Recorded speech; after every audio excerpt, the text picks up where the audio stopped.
Welcome, folks, to another podcast on building high-performance teams. Today, I'm delighted to have Michelle Martin with us. Michelle is the Senior Director for Northern EMEA Marketing for VMware. Michelle, delighted to be speaking with you today. Oh, lovely to be speaking with you too, Dara, and even more lovely that we're reconnecting after quite a few many years. Yes. And I worked on your team in VMware many years ago, and it was an absolutely fantastic experience. I loved my time with VMware. I suppose, Michelle, we can dive straight in, and obviously we know each other well, but if you could maybe tell a little bit about yourself, your kind of career and your where you are today, and anything about yourself personally that you'd like to share as well for anyone who'd be listening and watching this. Sure. So Michelle Martin, I lead a team across Northern EMEA, field marketing for VMware. That covers the UK and Ireland. It covers the Benelux region and the Nordics and Baltics. And I think I'm coming up for my 9th year with VMware, which I never imagined that I would be at the company for that long. They're doing a lot of things well and right, which is why I've stayed. And it's been through a lot of change as well. So it doesn't really feel like 9 years with the same company, and I've done a number of different roles since I've been there as well. I started my career post-university, or actually during university, as an intern for Fujitsu. More by kind of luck than judgment, if I'm honest. It was, a role came up, I applied for it, I got the internship, thoroughly enjoyed the people that I worked with there, and then applied for their graduate scheme. Stayed there with their graduate scheme for a couple of years, and then went on to do a further 3 years, I think, there in a mix of kind of sales, business development, and mainly marketing roles. And then I've done various roles in the tech industry, hardware and software, European and global, and all different aspects of the marketing mix, from kind of brand and strategy all the way down to kind of integrated programs. So that's a bit on the career front. In terms of me personally, I live in Woking, so I'm at home like most of us at the moment. In fact, it was Friday it was exactly 12 months since we had to temporarily close our office in Staines as a result of somebody in the building having a direct family member who'd been diagnosed with COVID. And I remember at the time, there was kind of no rule book on this stuff, and it was,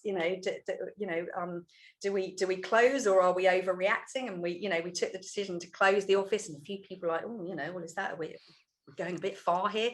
Who would have thought that 12 months later, we're still in the same situation? So we acted wisely. So normally I would be spending some of my time in our Staines office, which is our European headquarters. I'm a single parent. I have a fabulous 6-year-old who is now back at school. Otherwise, this interview will probably be being interrupted several times with him and his homeschooling. And then on the side, I do a bit of Pilates teaching. I qualified many years ago as a Pilates teacher, and that continues to be something that I thoroughly enjoy when I get the opportunity to do so. Excellent. And I'm totally with you on the kids going back to school. It's I don't know, it's such a pleasant experience to have all that time back during the day to actually get some work done. Exactly.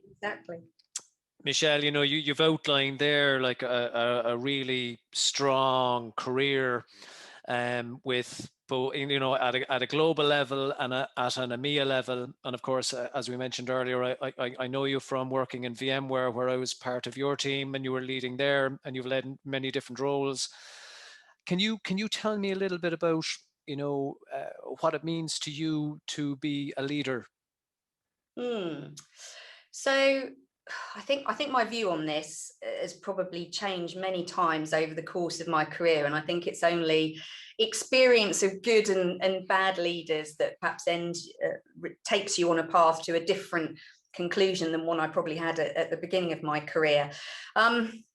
This is where I'd love to give you like some really cool quote that just kind of encapsulates everything in one sentence. But I think for me, there is no silver bullet. And I think it's kind of the magic happens when you bring together a number of different characteristics or styles. So I think the first for me that's really important is communication and alignment. And I kind of put those two together. Clarity with your own team around the direction, the common goals, continually revisiting that, and ensuring that your stakeholders are all aligned, so that ultimately you're kind of all going on the same journey.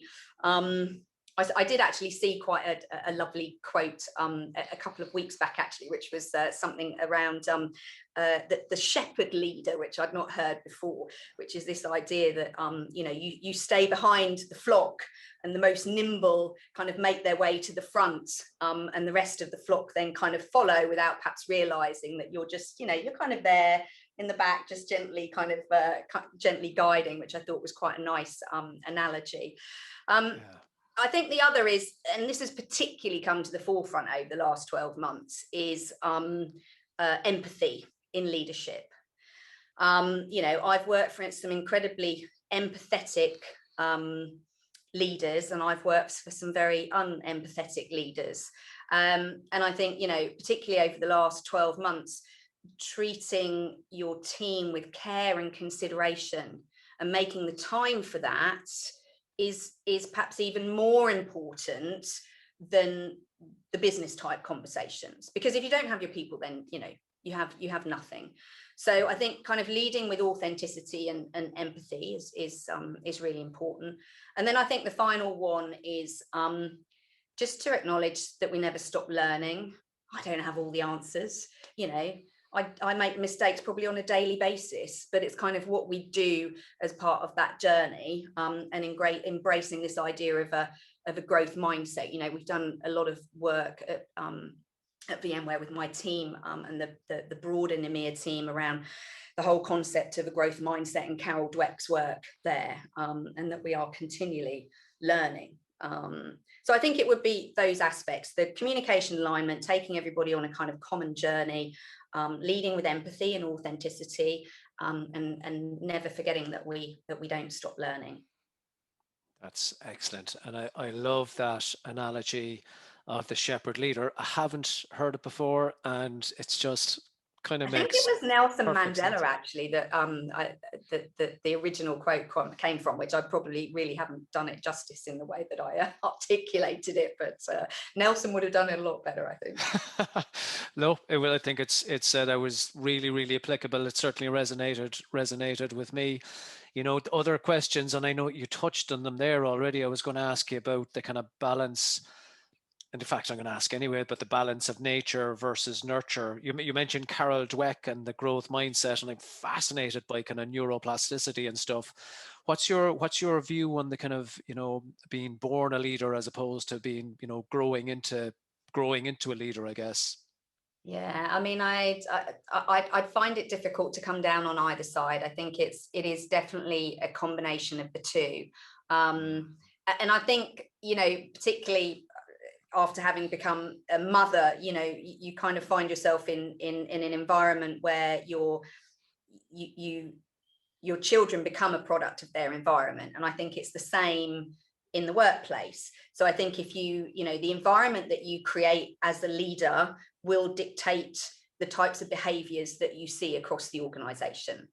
Yes. So that for me is kind of more the nurture.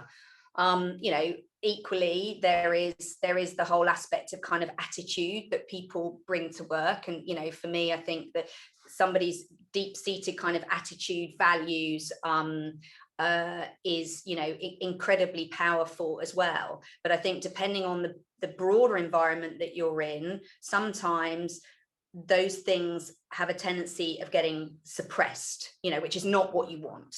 You want those great values and authenticity to kind of come to the forefront. So I think it's a combination of the two for me. Yeah, that makes total sense. I read an article about how leaders and their mood and what they bring to the office has an impact on everybody that they're actually leading themselves. It feeds down into them. In terms of kind of planning versus intuition, you mentioned a moment ago, you were talking about communication and alignment and setting up the objectives, which to me strikes like a really strong planning strategy.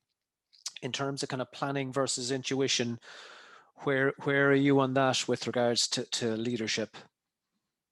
So I think perhaps it's the difference between the why, the what, and the how. I think what's most important is that everybody has a common view of the why, which ultimately underpins the strategy, and the planning. How you then go about achieving that, that's where you want to bring people's creativity, people's innovation, their experience, their diversity to the table, to try and get the best results.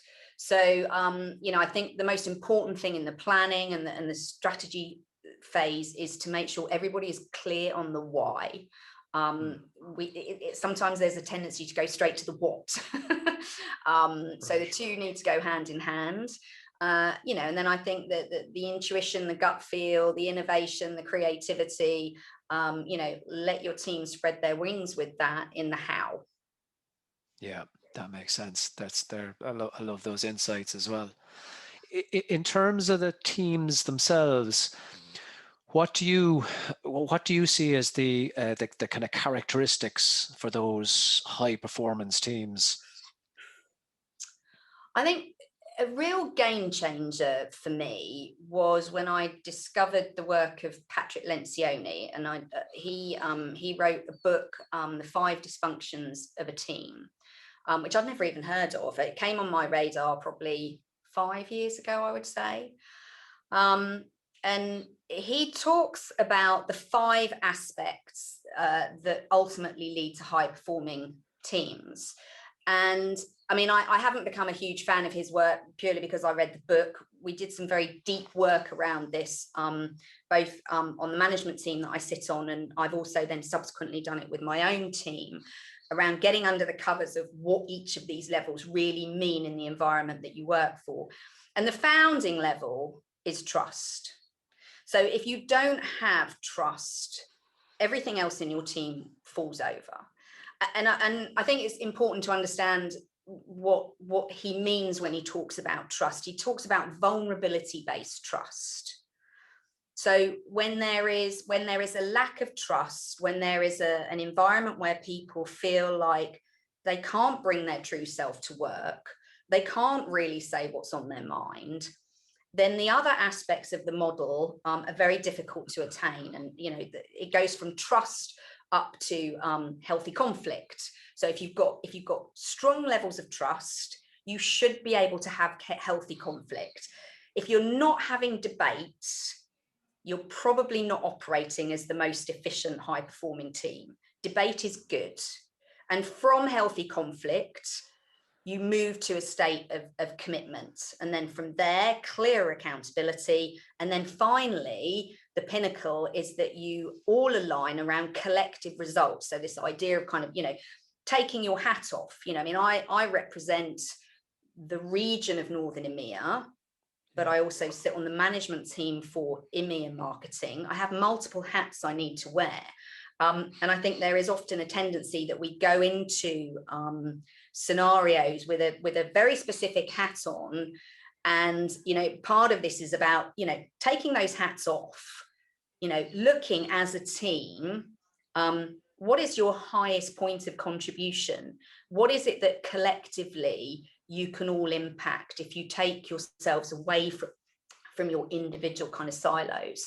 So I think in terms of what makes high performing teams, that particular philosophy, I would say, has been the most powerful for me, and I have seen how positively it's impacted relationships in my team, the way that we work, the way that we communicate, both with my local team and the management team that I sit on. That's and I've from so many leaders I've heard from, kind of senior successful leaders I've heard from, trust comes up time and time again as like if you don't have that, you're on shaky ground to begin with. It's kind of a fundamental a part of everything else.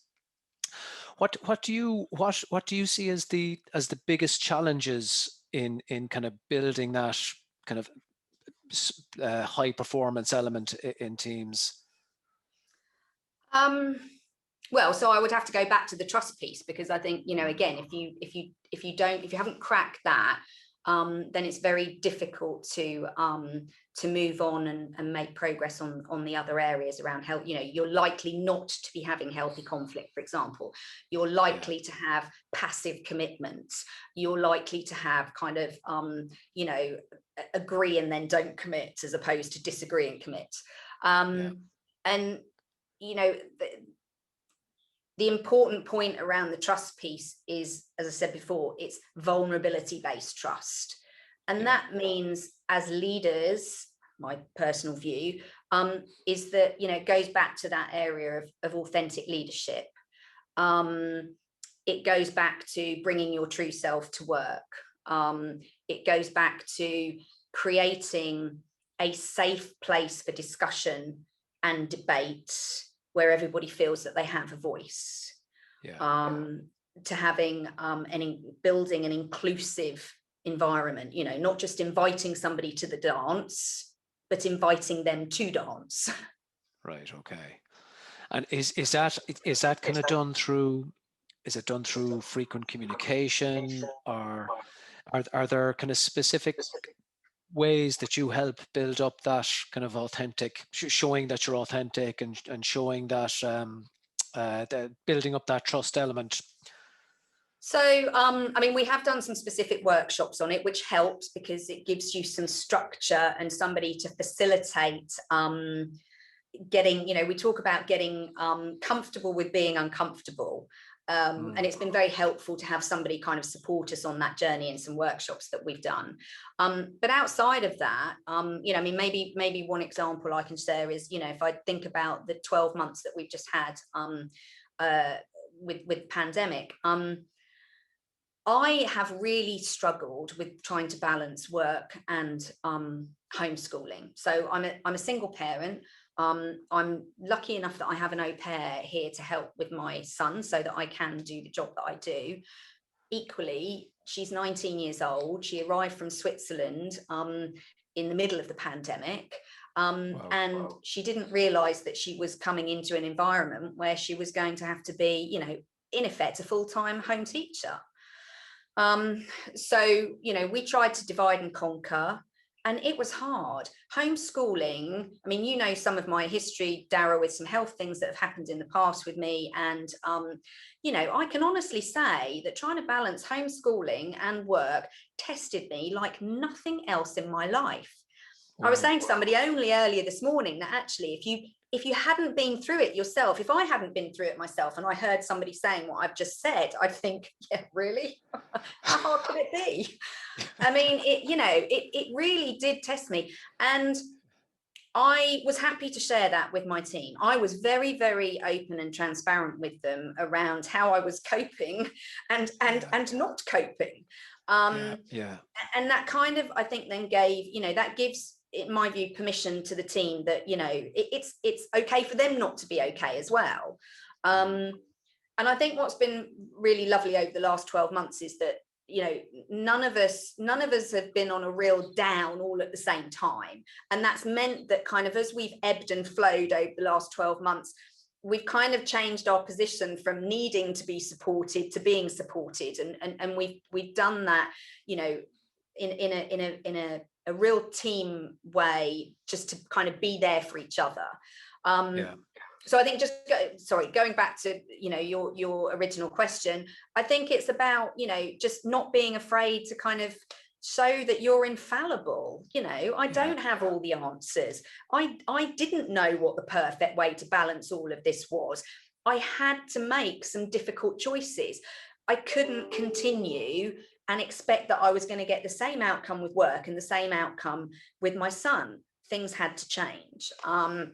And I think by changing that myself, it gave other people kind of permission that, that they should also be kind of embracing the environment we find ourselves in, and working out what's the best formula for them, whether that's you completely change the structure of your working day, or whether you prioritize in a different way.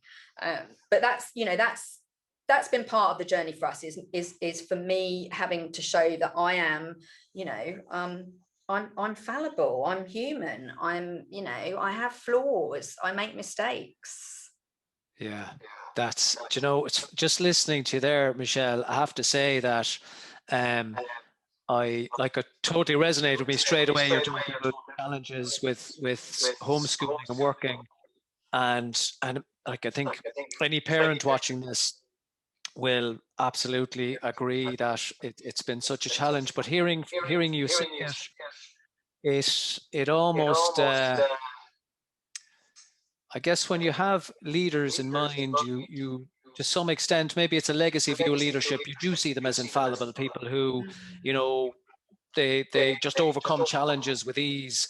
Whereas that's not the case. We're all human. No. And I think the other thing to remember is we never know what's going on behind closed doors as well. I mean, my experience meant that I was able to relate really well to people that I had in the team that had children. But equally, I've got people in the team who live on their own, or live in a very small space, confined space, and maybe don't have any kind of outdoor space.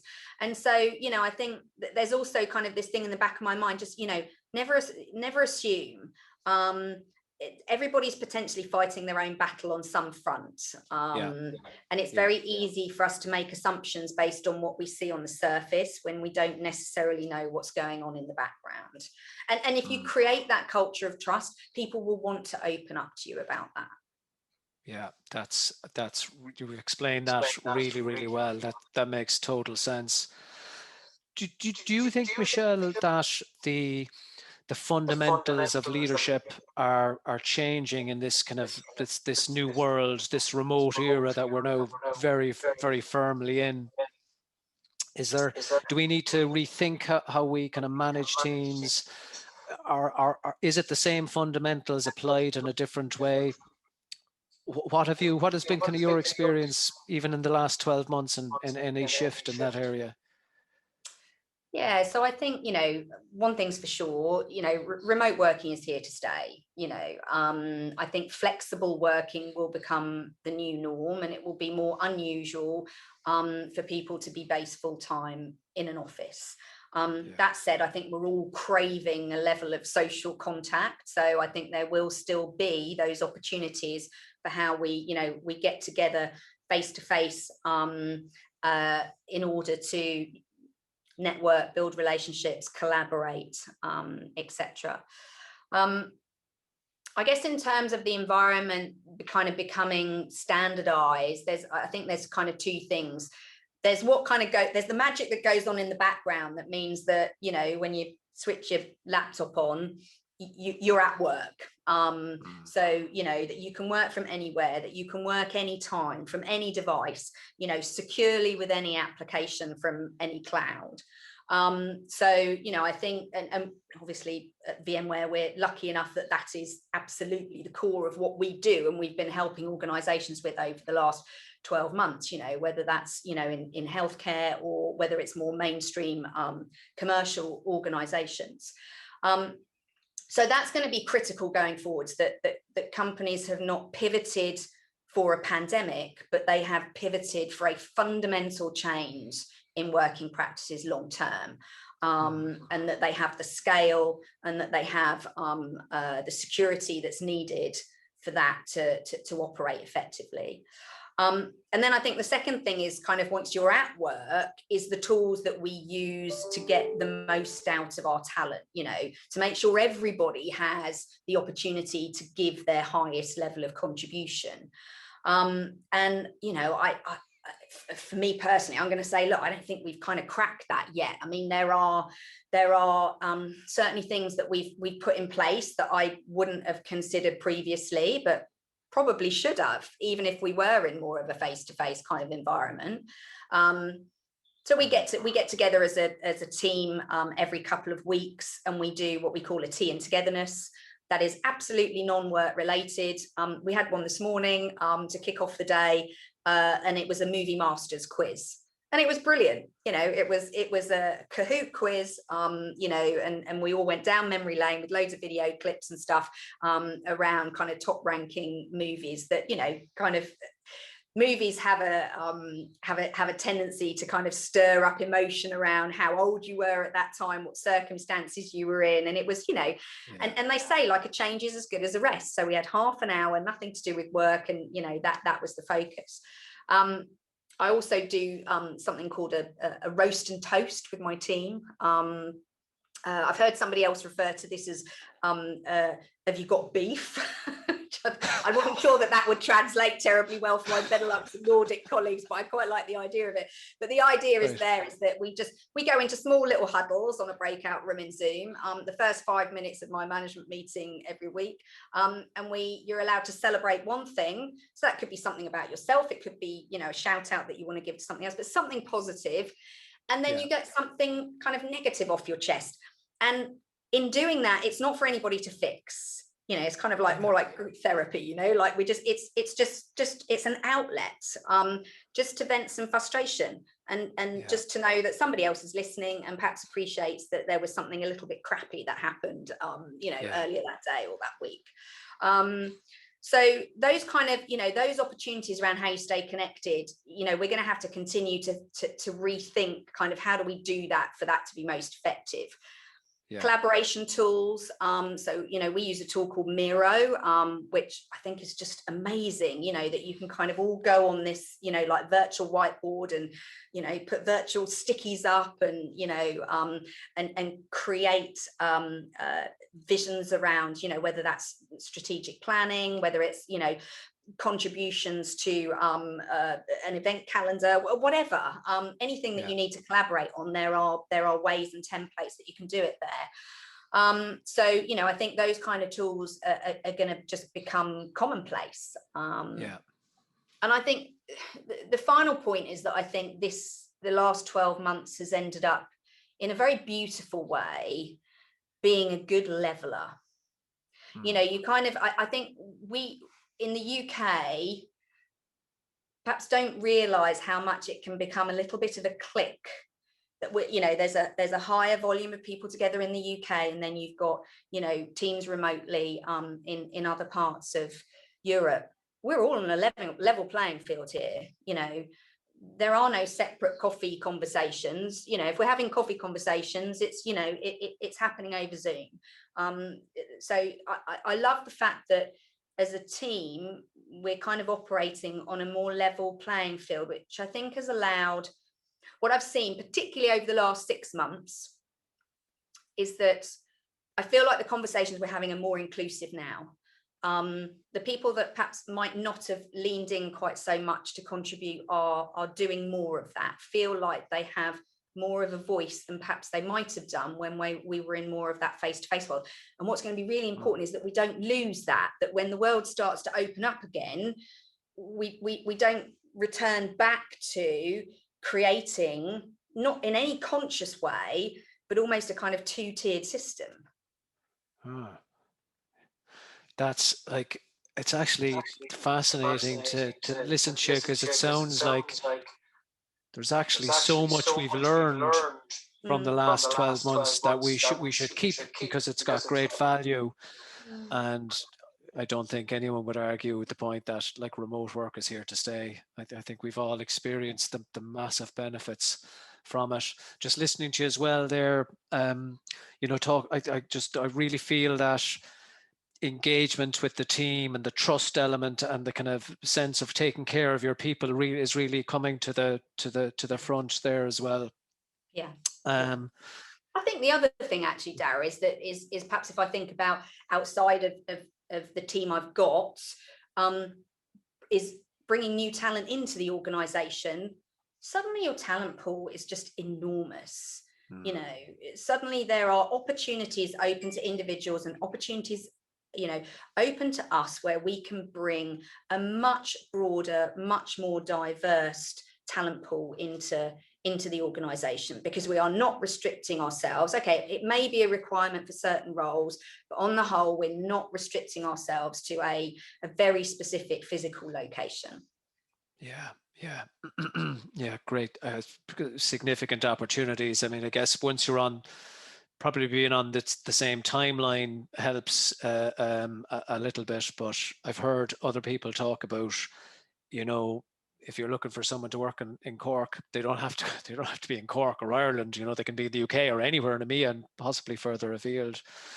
And I love that positive spin in it. I've heard a lot of people talking about the challenges with regards to with acquiring talent and retaining talent, but I love that positive spin on, well, actually, you know, we got a bigger talent pool than we ever had now. Yeah. Michelle, the last question I'd like to ask you, and we probably touched on this a little bit, is on kind of what you do on it. And it's one question that I love asking leaders. It's probably my favorite question to ask all leaders, actually, is about what you do on kind of a day-to-day basis or a weekly basis. What are your kind of things to do to help you bring the best version of yourself to work, you know, to help you perform at your best and do, you know, I guess enjoy and be your best on a day-to-day basis? Yeah, so I think that the first is probably around movement. It might not be obvious, but I've been standing up for the whole of our chat. So you know, unless I need to be in a virtual meeting where, you know, kind of taking notes is going to be kind of important to me, I try and do a lot of meetings standing up, just to kind of keep the old blood circulating. In line with that, although it didn't happen obviously for several months because of homeschooling, and I really felt the difference, I walk my son to school every day. So I'm lucky enough that his school is like 20-25 minute walk. Prior to the pandemic, yes, I was that lazy parent that would be sticking my child in the car and not doing the best for the carbon footprint, and driving the car, you know, 5 minutes up the road.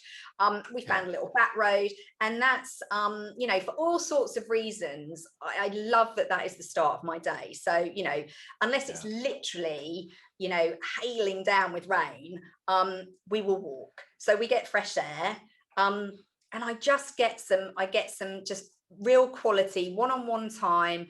You know, we're walking, there's no screen distractions, there's nothing else going on around us that is either trying to take attention from me or from him. And we just talk, and I love that. So that's kind of that sets me up for the day. A couple of other things, and actually I stole this idea from somebody in my team, which I thought it was a terrific idea. You know, he has substituted quite a lot of his Zoom meetings with a walk and talk. So again, if it's something where you don't need to be looking at a screen, you know, gone are the days where it was a novelty to be doing a video call with somebody, and therefore it was actually really nice to see their face. I mean, with you, for example, we haven't had this opportunity for a few years, and it is lovely. But if you're seeing the same faces all the time on Zoom, and you don't have to be in front of a screen for that talk, for that discussion, you know, go and do it on a nice walk, get some fresh air. And you know, I think that also creates different kind of discussions. It lightens, I think, the mood a little bit. You get a bit of fresh air. So I think that whole kind of movement thing is quite fun for me, and just looking for some opportunities to have fun, because, you know, that's why we like doing the tea and togetherness every couple of weeks. I think it's really important just to try and hang on to a little bit of a sense of fun, because, you know, life has been pretty serious over the last 12 mones. And, you know, fun is always good to have in the formula. Absolutely. You totally have my vote there. And, you know, they're really like simple, practical things that maybe we should be doing more of. It's just as you're saying to me, I was thinking about a lot of the Zoom meetings that I have one-to-one when I'm talking to people that I see all the time. And I love seeing people face to face, but, you know, getting out and getting a bit of fresh air and that movement, I could even see it maybe generating new ideas, getting a kind of a different thought process going. Michelle, I've really enjoyed our conversation today. I'm really looking forward to going back over this and taking some notes and kind of using this as part of our research into leadership and high performance. And you've given some really fantastic insights. So I guess I'd just like to thank you and say thank you so much for your time. It's been a real pleasure. You're very, very welcome, Darren. It's been lovely reconnecting with you after all this time. So do keep in touch.